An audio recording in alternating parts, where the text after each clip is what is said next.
Welcome into Mavericks Today by Chat Sports. I'm Jeffrey Cooperstein, and on today's show, we're going to keep you up to date with all of the latest Mavericks news and rumors. Let's start with Dante Exum, who could be nearing a return. He was upgraded to doubtful on yesterday's injury report in the win against the New Orleans Pelicans for the first time all season, which means Dante could be close to making his 2024-25 season debut for the Dallas Mavericks. If you remember, he got injured in training camp, had to have surgery, and there was about a 3-month timeline, and the Mavericks expected him somewhere back in January. Now we're at the end of January, but it looks like Exum is finally going to make his return here soon. Here's what Jason Kidd had to say on Dante. He's trending in the right way. His wrist feels really good. He looks good. We'll see how he does today/tomorrow, which he said yesterday.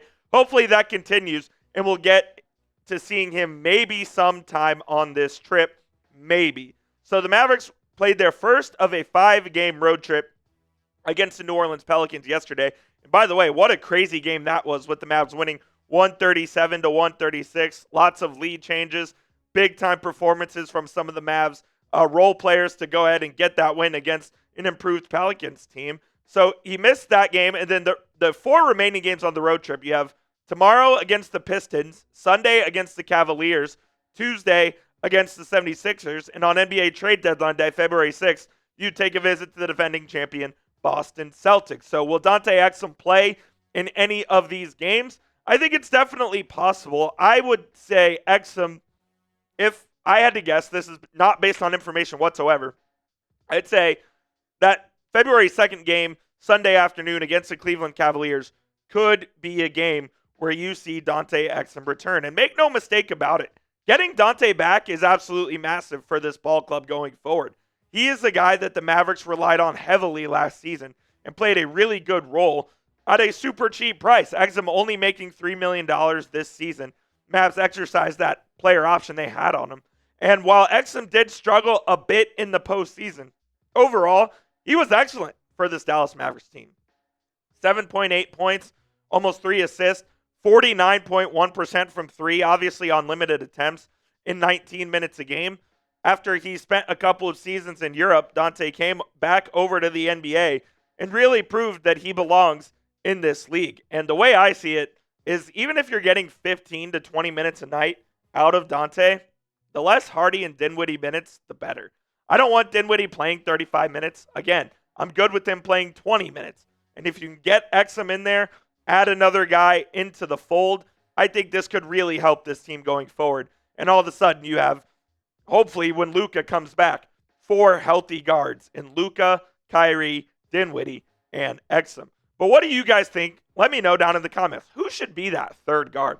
Obviously Luka and Kyrie are your top 2. After that, do you think it should be Dante Exum, type E? Do you think it should be Spencer Dinwiddie, type D, down in the comments? I'm curious to see what you guys think on this one. It's definitely a topic of discussion that Jason Kidd will have to ask himself as well. And we'll see how Dante responds to his first few games of the season. As I mentioned earlier, the trade deadline is next Thursday, a week from today. So make sure you stay locked into the channel. It's youtube.com/MavsTV. We'll have you covered with all of the latest Mavericks news and rumors surrounding the trade deadline. If the Mavs make a move, we will have you covered. So be sure to hit that subscribe button right now. We'll see what watch parties we end up doing next week. I'll keep you guys up to date on that as well. We'll get to the rest of today's show here in just a moment, but I do need to tell you guys about our sponsor, which of course is PrizePicks, America's #1 daily fantasy sports app. PrizePicks is the best place to get real money sports action. With over 10 million members and billions of dollars in awarded winnings, PrizePicks has made daily fantasy sports accessible to all. You just make more or less on at least 2 players for a shot to win up to 1,000 times your cash. Run your game all season long on PrizePicks.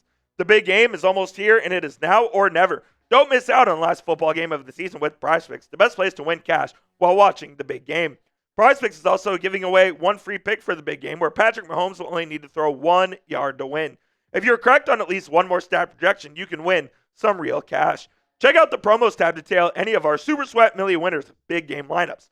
If you tail a lineup that goes 3 for 3, you can win a split of up to $1 million in promo funds. And PrizePicks is the best place to get real money sports action in over 30 states, including California, Florida, Georgia, and Texas. Here is that big game pick we were talking about earlier. If you think Patrick Mahomes is going to throw for more than half a passing yard, Go ahead, pair that with another stat projection, and you can win some real money in real time. How do you get set up? It's super easy. Just download the PrizePicks app today. Use code CLNS to get a $50 bonus when you play your first $5 lineup. You don't even need to win to receive that bonus. It is guaranteed. Again, download the app today. Use code CLNS to get a $50 bonus when you play that first $5 lineup. That link will be clickable in the comments and the description of today's show. It is PrizePicks. Run your game.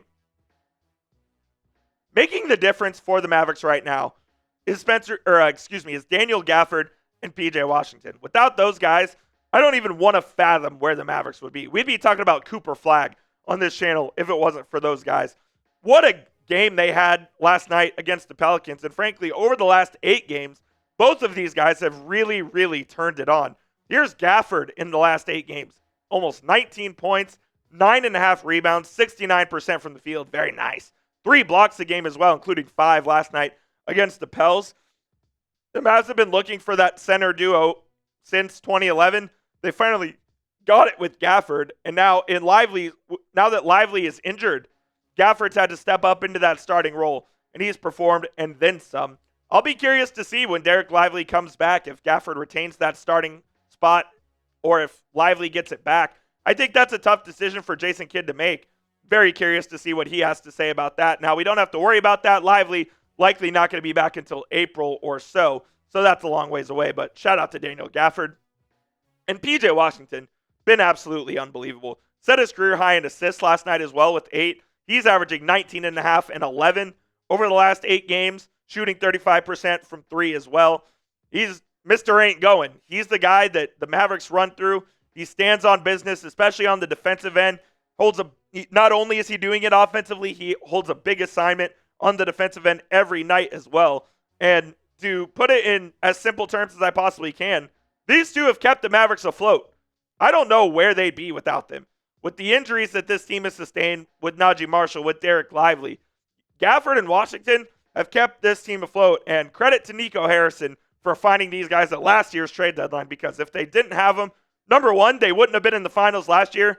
Number two, this team would be looking dead in the eye of the NBA lottery. Now, we have to ask this. Is it extension time for Gaff and Washington, who both will be heading into the final year of their contracts this summer? I think the Mavs are going to have to look very hard at extending at least one, if not both of these guys, because you don't want them to hit the open market. If they do, the Mavs are going to be in a world of trouble, and I think they'll be very hard to retain. And now with the apron stuff and all of the luxury tax rules that go with it, it may be very hard to retain both of these, but I think they should at least look at trying to do so.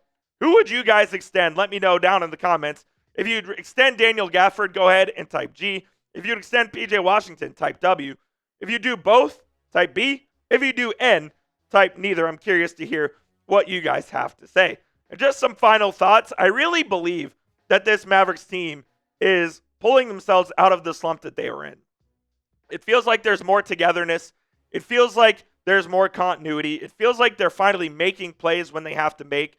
Both Gafford and Washington, like I said, have been godsends. And Klay Thompson finally shooting the ball with confidence. Another 20-point game for him against the Pelicans as well. Really like where this team is headed.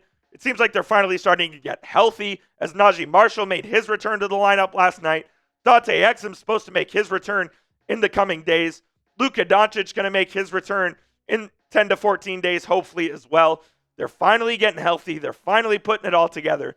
And this team can do some damage in the postseason. That is going to be it for today's show. If you haven't already, hit me up on Twitter at Jeff_Coop27. I'm always talking about the Mavs or other Dallas sports over there. So follow me on Twitter. And also be sure to hit that subscribe button. It's youtube.com/MavsTV.